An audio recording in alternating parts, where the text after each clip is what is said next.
Boom. What's going on, guys? Happy Wednesday. Wednesday rest day. So, Wednesday rest day topic of today. I'm sure you saw it in the title of the video, but it's how much water do you actually need? And I'm not going to sit here making you watch the entire video to figure out an exact amount, because there isn't an exact amount. But, oh boy, that's a lot of traffic. But let me explain. So, every person on this planet needs a different amount of water than the person right next to them. If you take your 90-year-old grandmother, right? Let's call her Stella. Little old Stella, right? Stella's feeble, 90 years old, and weighs about 95 pounds. There's no set amount of water, because if that were true, then little old Stella would need the same amount as 6'8" Brian Shaw, 400 pounds, right? Two completely different machines operating. Now, that being said, the way you live your life, what you eat, what you drink, plays a crucial role into how much water you actually need. So like I said, there's no key amount, but here are some signs to look for if you're dehydrated or you're overhydrated. Once I finish going over this, I'll tell you how much I drink and need, and how I learned that I was really dehydrated for a really long time and I had no idea. So, things you want to look for if you're dehydrated, right? You have muscle cramping, you have your skin's a little off, you have some extra acne, maybe a little bit of nausea. You'll either have like diarrhea, constipation, something like that. And obviously the telltale sign of your pee is dark, right? Or you're barely going to the bathroom to begin with. Now, excuse me, overhydration. Overhydration is a very, very real thing as well. What happens is you take kids, let's just say kids for instance, right? You remember the gallon challenge? Back when, if you're my age, I don't know, when we were 16, 17 years old, whatever, 18, whatever it was. There was a challenge going around social media where it was, can you drink a gallon of water a day? And they had like all these lines drawn on the gallons trying to make it happen, and people were getting sick and like not feeling good, and they were bloated all day, they were gross. Nobody was feeling okay. That's a big part, that's severe overhydration, where you can drink too much water to where you actually drown yourself. Now, it's good. It's a little more than that, but depending on your body type, it isn't. So, the biggest key you want to look for with overhydration is, believe it or not, clear pee. You do not, to be properly hydrated, you do not want your piss to be clear. Not at all.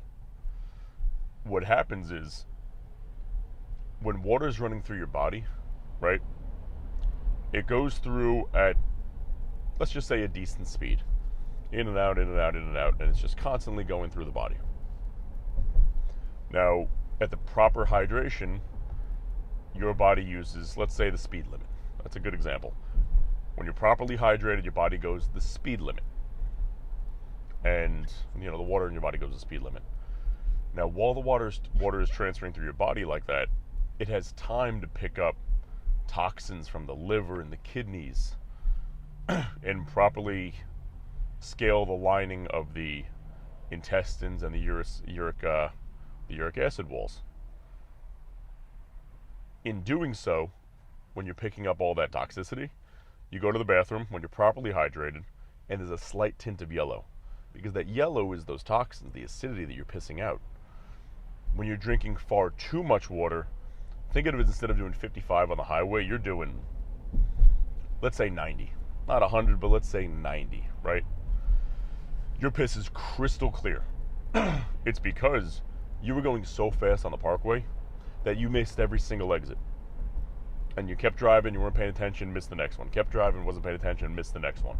And so on and so forth, where all that water you're drinking never actually had an opportunity to pick up the toxins, to clean the walls of the intestines and the urine acid, the urine acidity walls. So when your pee is clear, it's kind of running through your body like a pressure washer instead of a garden hose, if you will.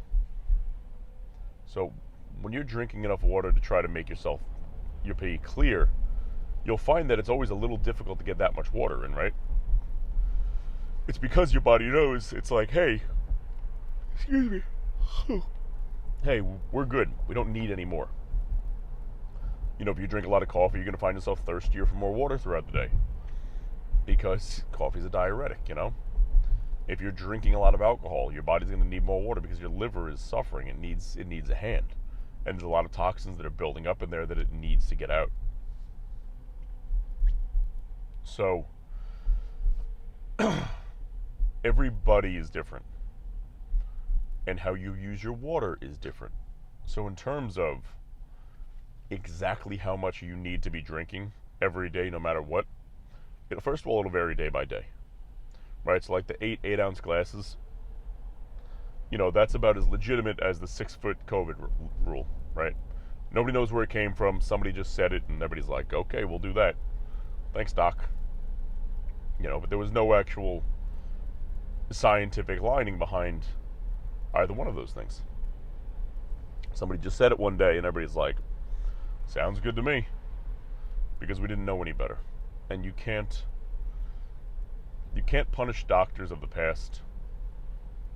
I'm talking about water. You can't punish doctors of the past from doing the best they could with the information they had. It's like the Muscle and Fitness magazines back in the day. They used to say, go home and have a glass of milk and a bologna sandwich, or a turkey sandwich, something like that, after your workout. And then, all this time passes in bodybuilding, and we fine-tune things so much that just the thought of that post-workout just sounds silly, It's like the greatest philosophers and the greatest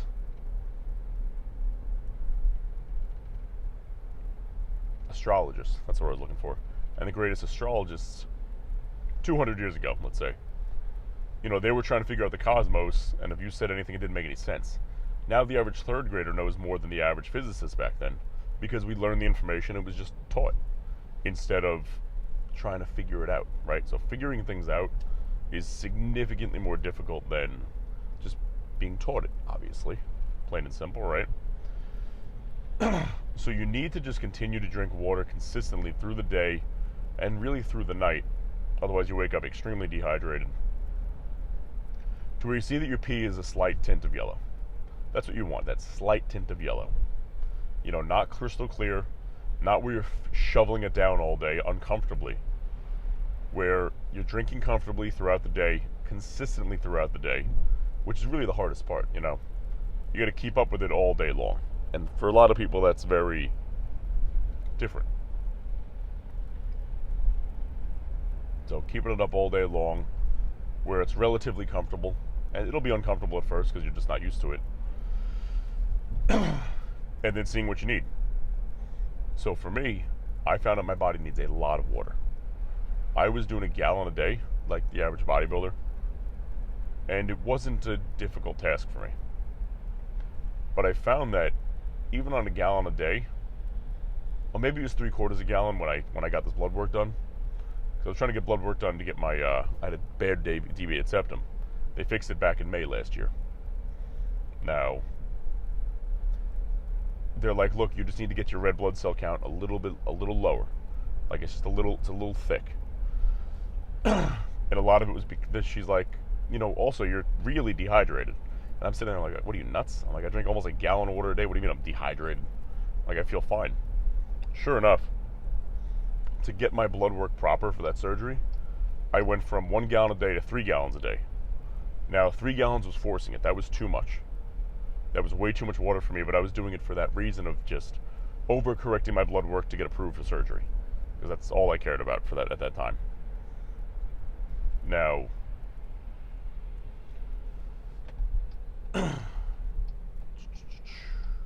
good. Sorry, a lot of cars. So on an average day right now, like trying to just drink a proper amount of water for my body to work as efficient as possible. You know, I'm drinking about 1.5 gallons a day. And if I'm training legs, maybe even back, it's like 1 3/4, sometimes 2. But it's funny because it's not like I'm forcing it down by any means. I'm not struggling to get this water down. I can drink all this water and be like, yeah, I'm fine, you know? I'm peeing all day.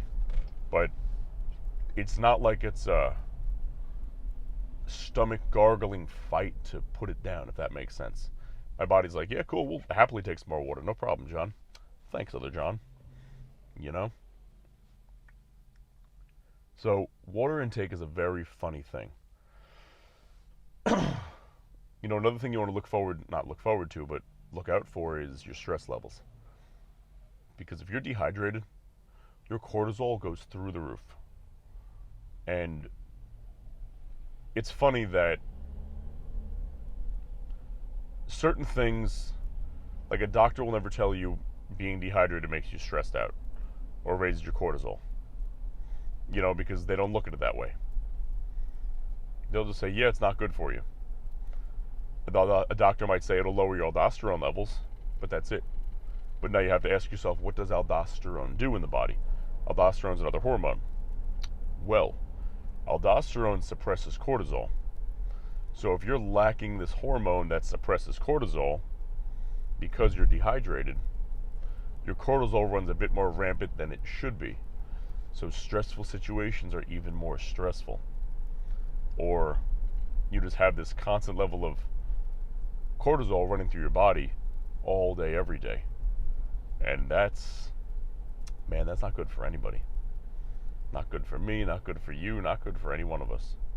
Cortisol's no good, man. Our body has it for a fight or flight mechanism, so that we realize, oh, we should probably get out of here when there's a lion in front of us. But overall, it's not doing you any favors. So you want that hormone limited as much as possible. That's why it's not good to be crazy stressed out. That's why it's good to be properly hydrated. Or one of the reasons, I guess, you know? So as far as hydration, man, I think that wraps it up nicely in a cute little bow, you know? Don't drink too much water, or your body doesn't actually do anything with it, and it just runs through you like a pressure washer. Don't drink too little, because, well, you'll be dehydrated and you'll have the side effects from that. Keep your aldosterone in check. It'll lower your cortisol. That'll make you feel better all day because you're not stressed out. Proper hydration is going to improve your skin, hair, nails, teeth, all that good stuff. And end your workouts. Speaking of working out, you know what we're doing tomorrow? Shoulders. Boulder shoulder day tomorrow, baby. Shoulders and traps. And I'm looking forward to it. I'm going to eat up a storm today, I can tell. My metabolism is just on fire right now. I might actually grab because I'm on the way to the barber right now. I got to clean up this mess of a freaking face. I'm on my way to the barber right now. And I might have to get a snack or something on the way because even though I ate about an hour ago now, I'm ravenous, baby. I am ravenous.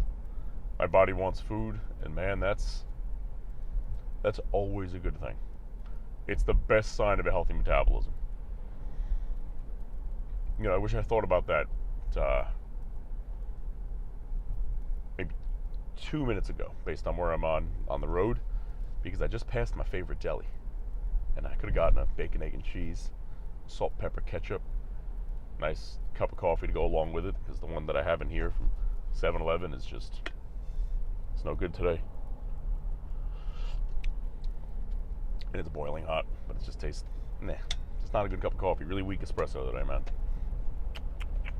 7-Eleven, do better. Do better. You're a health food store, come on.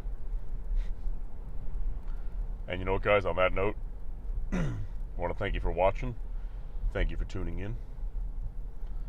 I've come to find, that was almost a bad accident. I've come to find that if you haven't thought about doing this yet, maybe just give it a shot. most people, when they watch these videos, they're not just staring at my handsome mug the entire time. You know, they're putting it on in the background, listening, and just going about their day.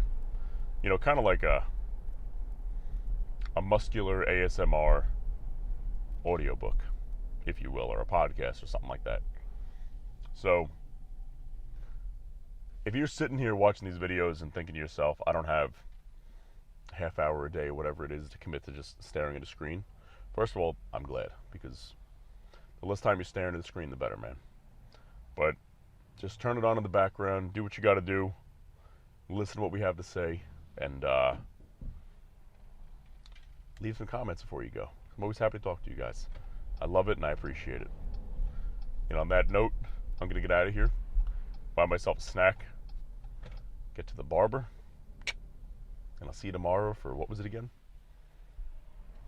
That's right. Boulder Shoulders, baby. Let's go.